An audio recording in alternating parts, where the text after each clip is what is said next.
नमस्कार, स्वागत आहे तुमचं आपल्या यूट्यूब चॅनलमध्ये ज्याचं नाव आहे मराठी स्टोरीज वर्ल्ड. आणि आज आपण ऐकणार आहोत मर्मबंध भाग 13. पण त्याआधी जर मंडळी अजून तुम्ही चॅनलला सबस्क्राईब केलेलं नसेल तर प्लीज जाऊन चॅनलला सबस्क्राईब करा. तसंच बाजूचं बेल आयकॉन प्रेस करायला विसरू नका. त्यामुळे येणाऱ्या नवीन स्टोरीचं किंवा नवीन पार्टचं नोटिफिकेशन तुम्हाला मिळत जाईल. चला तर मग सुरू करूया भाग 13. आज प्रियाचा ऑफिसचा पहिलाच दिवस होता. प्रियाचा फोन वाजला. तिने पाहिलं तर शेखरचा कॉल होता. प्रिया सरप्राईज झाली. तिने पटकन फोन उचलला. हॅलो प्रिया, कुठे आहेस? शेखरने विचारलं. घरी. काही काम होतं का? प्रियाने विचारलं. नाही, काम वगैरे काही नाही. आज तुझा ऑफिसचा फर्स्ट डे आहे ना, मग म्हटलं तुला ऑफिसपर्यंत लिफ्ट द्यावी. 10 मिनिटांमध्ये तुझ्या बिल्डिंगच्या गेटवर असेल मी, शेखर म्हणाला. मग असं असेल तर तुला 1 तास ऑफिसला उशिरा जावं लागेल, प्रिया म्हणाली. म्हणजे मला नाही समजलं. 1 तास उशिरा का?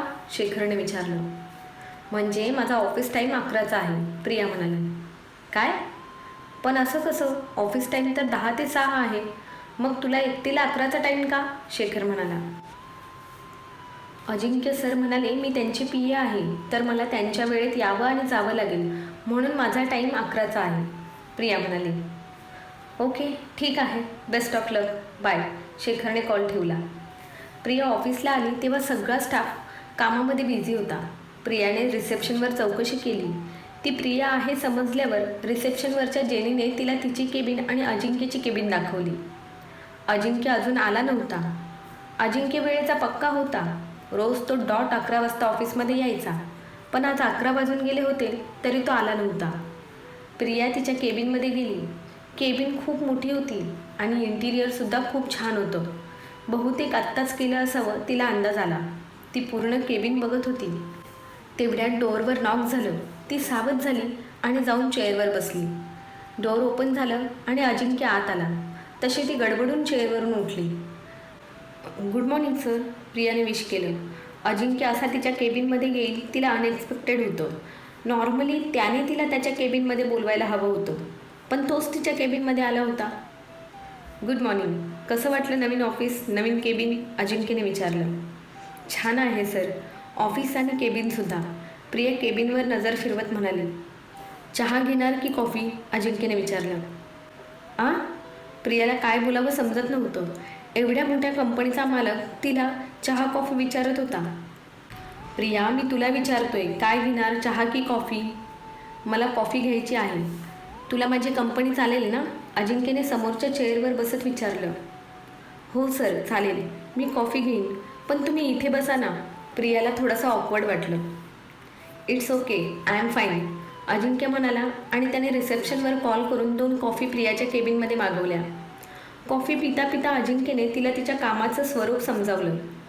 ऑफिसबद्दल माहिती दिली. त्याच्या बिझनेसविषयी थोडक्यात कल्पना दिली आणि तो त्याच्या केबिनमध्ये निघून गेला. शेखरला नक्कीच काहीतरी गैरसमज झालेला दिसतो अजिंक्य सरांबद्दल. त्यांना माझ्या कामाविषयी बोलायचं होतं, त्यासाठी त्यांनी मला त्यांच्या केबिनमध्ये बोलवायला पाहिजे होतं, पण ते स्वतः इथपर्यंत आले, माझ्यासोबत कॉफी घेतली. बहुतेक मी नर्वस असेल असं त्यांना वाटलं असेल, म्हणून त्यांनी एवढे एफर्ट्स घेतले. खूप डाऊन टू अर्थ आहेत अजिंक्य सर, प्रिया विचार करत होती. लंचनंतर अजिंक्यने प्रियाला त्याच्या केबिनमध्ये बोलावलं. प्रिया, मला वाटतं तू काही दिवस माझ्याबरोबर माझ्या केबिनमध्ये बस, म्हणजे तुला काम समजायला आणि माझं शेड्यूल समजायला वेळ लागणार नाही. हा तुझा लॅपटॉप. अजिंक्य लॅपटॉप प्रियाला देत म्हणाला. हो चालेल सर, प्रिया म्हणाली. तिने केबिनवर एक नजर फिरवली. मोठी प्रशस्त केबिन होती. खूप छान इंटिरियर केलेलं होतं. अँटिक फ्लॉवर पॉट, पेंटिंग्स, आरामदायक चेअर आणि मोठमोठे सोफाज, सगळं कसं केबिनची शोभा वाढवत होतं. प्रिया अजिंक्यच्या टेबलपासून थोडं लांब समोरच्या एका सोफ्यावर जाऊन बसली. तिने लॅपटॉप ओपन केला आणि काहीतरी करत होती. अजिंक्य त्याच्या कामात होता, पण तरीही डोळ्यांच्या कोपऱ्यातून तो तिला हळूच पाहत होता. प्रियाला बघण्यासाठी आतुर झालेला तो आज मुद्दामच उशिरा आला होता, कारण प्रियाला असं वाटू नये की ऑफिसच्या पहिल्याच दिवशी ती उशिरा आली. त्याने तिला गेटवरच पाहिलं होतं, म्हणून त्याने ड्रायव्हरला थोडा वेळ गाडी बाहेरच थांबवायला सांगितली आणि थोडा उशिराच आत आला. समोरच्या केबिनमधून प्रिया त्याला दिसत होती. पण तरी त्याला राहवलंच नाही, म्हणून त्याने तिला कामाचं निमित्त करून बोलून घेतलं. प्रिया मात्र मन लावून काम करत होती. तिने महत्त्वाचे कॉन्टॅक्ट सेव्ह केले, डे टू डे ॲक्टिव्हिटीजची लिस्ट बनवली. ती अजिंक्यला येणारे कॉल उद्यापासून अटेंड करणार होती.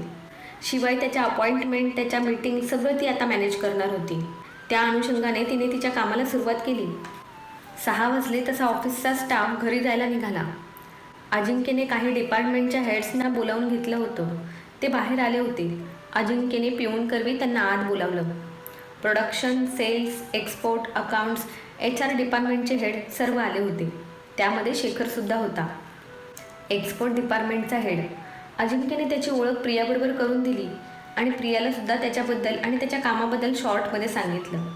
10च मिनिटांमध्ये त्यांची मीटिंग संपली आणि प्रिया सोडून बाकीचा सगळा स्टाफ निघून गेला. आता ऑफिसमध्ये प्रिया, अजिंक्य आणि पिऊन तिघेच होते आणि बाहेर गार्ड्स. शेखरने बाहेर गेल्यावर प्रियाला मेसेज केला होता, तो तिची बाहेर वाट पाहत आहे म्हणून. आणि प्रियाने सुद्धा हो चालेल, मी येते सर, निघाले की लगेच रिप्लाय केला. प्रिया, मी आज तुला ड्रॉप करतो, म्हणजे वाटेत आपलं राहिलेलं डिस्कशनसुद्धा कंप्लीट होईल, अजिंक्य म्हणाला. आणि प्रियाला टेन्शन आलं. नाही सर, मी जाईन, तुम्हाला लांब पडेल मला ड्रॉप करून मग जायला, प्रिया म्हणाली. मला का लांब पडेल, अजिंक्यने तिला प्रश्न केला. सर, तुम्ही अनमोल विलामध्ये राहता ना? तो तर इथून 1 तासांवर आहे आणि माझ्या घरापासून तर अजूनच लांब, जवळजवळ डबल. मग लांब नाही का? प्रिया हिम्मत करून बोलली आणि अजिंक्य हसायला लागला.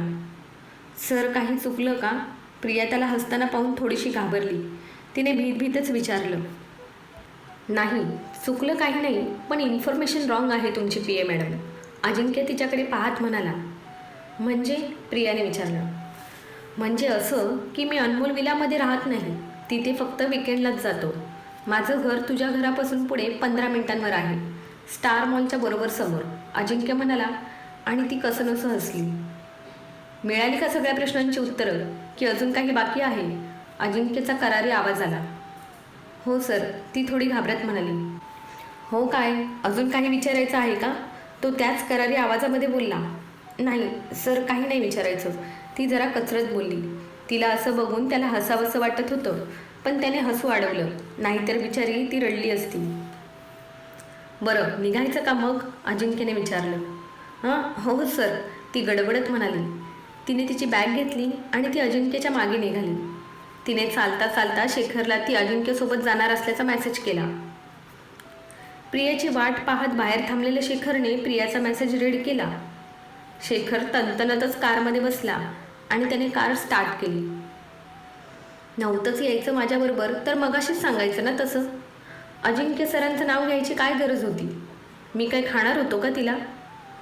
ह्या अगोदर कधी माझ्याबरोबर आली नव्हती का? मग कदाचित मी तिला राठोड इंडस्ट्री जॉईन करायला नको बोललो होतो, तो राग असेल माझ्यावरतीचा अजूनही. शेखर ड्राईव्ह करता करता बोलत होता. त्याने आज प्रियासाठी म्हणून 4 व्हीलर आणली होती, नाहीतर तो रोज बाईकनेच ऑफिसला जायचा आणि यायचा. असेच दिवस जात होते. शेखर आणि प्रिया दोघीही एकाच कंपनीमध्ये जॉबला असूनही एकमेकांना भेटत नव्हते. प्रिया अजिंक्यसोबत बऱ्यापैकी कम्फर्टेबल झाली होती. अजिंक्यने बोलल्याप्रमाणे 2 दिवसात स्टार मॉलजवळ एक एस्पाईस फ्लॅट विकत घेतला आणि तिथे शिफ्टसुद्धा झाला. प्रियाला पिक आणि ड्रॉप करणं आता रोजचंच झालं होतं. प्रिया आणि शेखर एकमेकांना भेटू नये म्हणून अजिंक्यचे प्रयत्न चालू होते. त्याचा विश्वासू नचिकेत आणि त्याची माणसं कायम शेखर आणि प्रियावर नजर ठेवून होती. त्यांच्या प्रत्येक मूवमेंटची खबर अजिंक्यला भेटत होती.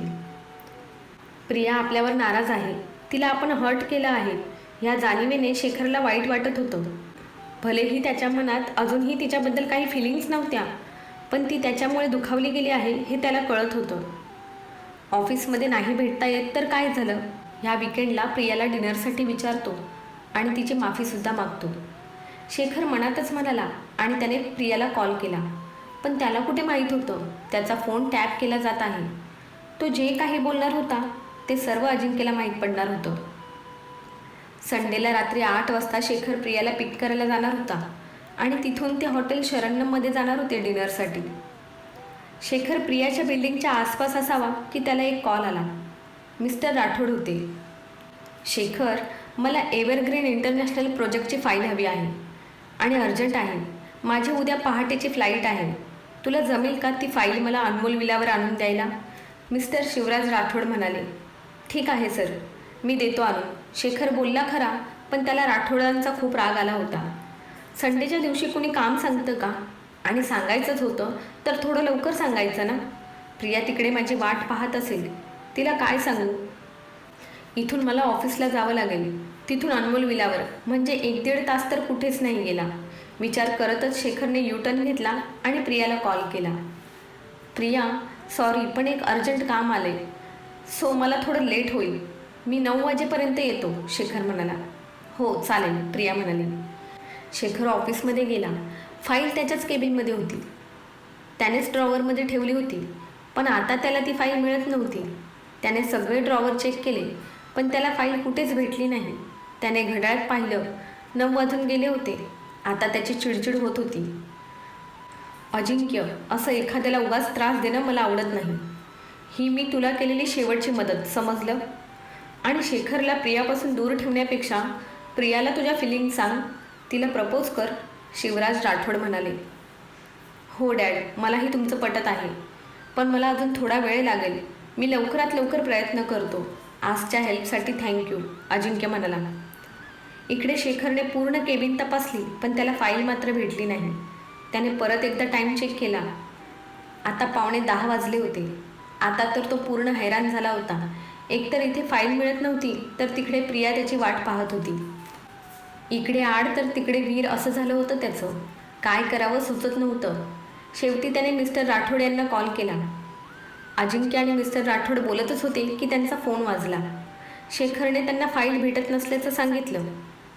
शेखर, नीट बघ, तुझ्या किंवा माझ्या केबिनमध्येच असायला पाहिजे. मिस्टर राठोडने मुद्दामच त्यांच्या केबिनचा उल्लेख केला. सर, माझी केबिन तर पूर्ण चेक केली, पण तुमची केबिन नाही पाहिली.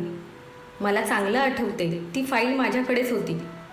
1 तास झाला मी शोधत आहे, पण कुठेच भेटत नाही, शेखर म्हणाला.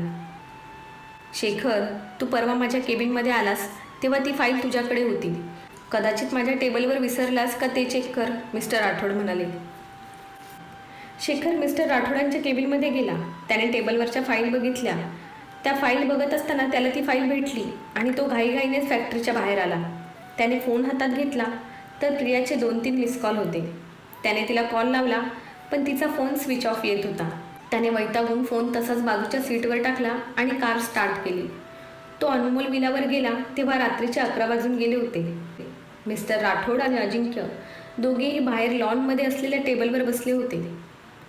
शेखर, ये ना, भेटली फाईल, मिस्टर राठोड म्हणाले. हो सर, ही घ्या, शेखर म्हणाला. थँक्यू आणि सॉरीसुद्धा, एवढ्या रात्री तुला त्रास दिला त्यासाठी, मिस्टर राठोड म्हणाले.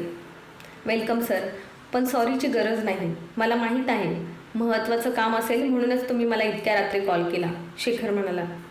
अरे शेखर, उभा का, बस ना, अजिंक्य म्हणाला. थँक्यू सर, पण मी निघतो, आता खूप उशीर झाला आहे. येऊ मी, शेखर म्हणाला आणि निघाला. त्याने बाहेर आल्यावर पुन्हा एकदा प्रियाचा नंबर डायल केला, पण आताही तिचा नंबर बंद येत होता. प्रिया 8 वाजता रेडी होती. शेखरचा कॉल आल्यावर तिला वाटलं होतं तो खाली आला असावा, म्हणून तिने कॉल घेतला आणि पर्स घेऊन ती निघतच होती की शेखरने तिला उशीर होईल म्हणून सांगितलं. तिचा मूड ऑफ झाला, पण तिने लगेचच स्वतःला समजावलं. तसंही 1 तासात शेखर येणारच होता, म्हणून ती तशीच मोबाईलवर टाईमपास करत बसली. बघता बघता 9:10 वाजत आले. तिने शेखरला 3-4 वेळा कॉलसुद्धा केला, पण त्याने उचलला नाही. प्रियाला खूप भूक लागली होती. त्यातच ऋषी तिला हसत होता. ताई, तो शेखर काही येणार नाही. त्याने तुला जेवताना बघितलं आहे. तू खादाड आहे हे त्याला समजलं असावं बहुतेक, ऋषी प्रियाला चिडवत होता. प्रिया खूप चिडली होती. तिने पिझ्झा ऑर्डर केला आणि रागातच मोबाईल स्विच ऑफ करून ठेवला. इतका कसला राग येतो हिला? मला वाटलं होतं ही समजूतदार आहे, पण काही नाही, सगळ्या मुली सारख्याच. यांना फक्त ह्यांचे नखरे उचलणारा मुलगा हवा असतो. तिचा राग कमी व्हावा म्हणून आजचा डिनर प्लॅन केला, पण झालं उलटच. हिचा राग तर अजूनच वाढला. मी काय मुद्दाम वागलो का असा? पण ऐकून घेतलं पाहिजे ना समोरच्याचं. जेव्हा तेव्हा स्वतःचंच खरं करायचं. मला तर आजकाल सगळ्याच मुलींचा राग यायला लागला आहे, शेखर स्वतःशीच बोलत होता. इकडे अजिंक्य मात्र पुढे काय करायचं याचा विचार करत होता. त्याला त्याच्या डॅडचं म्हणणं पटत होतं. त्यालासुद्धा उगाचच शेखरला त्रास द्यायचा नव्हता.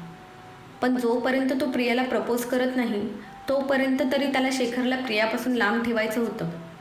तेवढ्यात त्याला काहीतरी क्लिक झालं आणि त्याच्या चेहऱ्यावर एक मोठी स्माईल आली. त्याने नचिकेतला कॉल केला आणि त्याला सर्व समजावून सांगितलं. सकाळी त्याने प्रियाला पिक केलं आणि ते ऑफिसकडे निघाले. प्रिया, माझ्या उद्याच्या आणि परवाच्या सगळ्या अपॉइंटमेंट कॅन्सल कर. आपण दोघेही एका साईट व्हिजिटसाठी कोल्हापूरला जाणार आहोत, अजिंक्य म्हणाला. सर, पण असं अचानक? आणि कोल्हापूरला आपला एकही प्रोजेक्ट नाही, प्रियाने जरासं घाबरत विचारलं. मी कधी म्हणालो की आपलं प्रोजेक्ट आहे म्हणून कोल्हापूरला? तिथे एक नवीन शॉपिंग मॉल होणार आहे आणि त्याचंच कॉन्टॅक्ट आपल्यालाच मिळालं पाहिजे म्हणून आपण तिथे जाऊन तिथले खासदार निर्मित मोहिते यांना भेटणार आहोत, अजिंक्य म्हणाला.